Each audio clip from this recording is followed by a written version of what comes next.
Hi, this is FPJ. Welcome to Manual to Life and Tech Manual.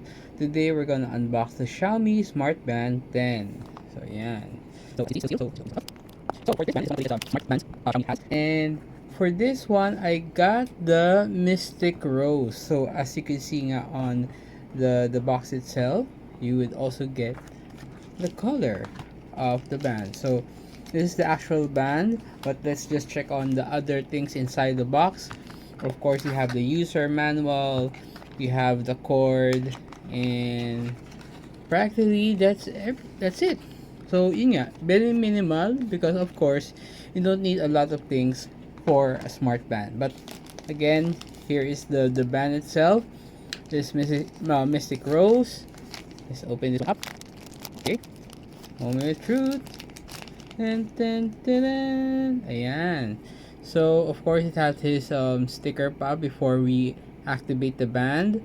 So, yun nga.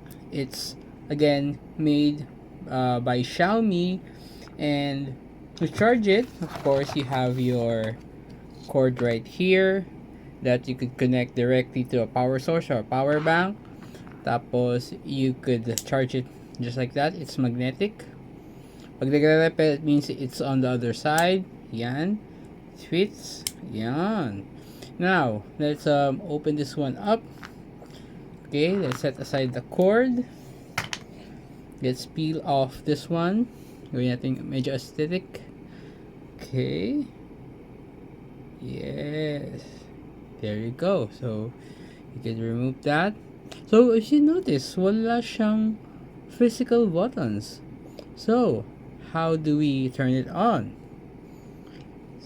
I guess just push something. Tignan natin. Wait, yan natin. Okay, so according to the instructions, you have to connect it first to the cord, so it will power up. Again, dapat in the right connection. There.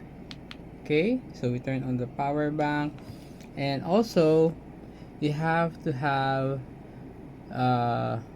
the Mi Fitness app. The Mi Fitness app is already installed here. Katin dyan. Yan, it opens up. So let's English. Tapos kailangan daw i-download yung app to pair it. So we have then sabi daw you can just scan. Ayan. So, let's scan. Let's see.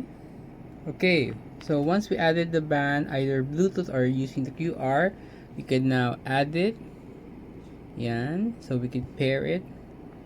Pair. Confirming. Paired. Ayan. So, we have it there. And ano natutuwa ko dito, it has this cool, actually, very elongated style. Ayan.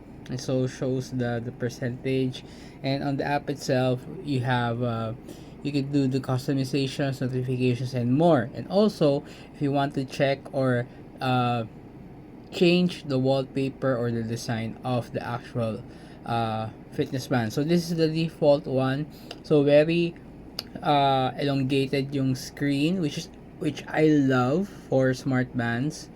You can see the other functions here: the find phone, flashlight, sleep, location, heart rate, at iba pa. And so you have the widgets, of course the control center where you can just swipe left or right. You have notifications, you should just swipe down or swipe up for the features, and you're ready to go. Yes, very happy. There you go. It's not ready to go. It just restarted. And again, with the app itself, you could do change the band displays, of course, in terms of fitness and health.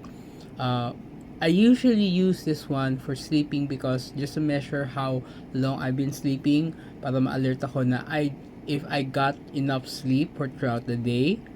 And ayun, so it's now updating on its own. Again, we're gonna give it some time and see after this one what are the changes after the update. Okay, so there we have now our Xiaomi Smart Band 10.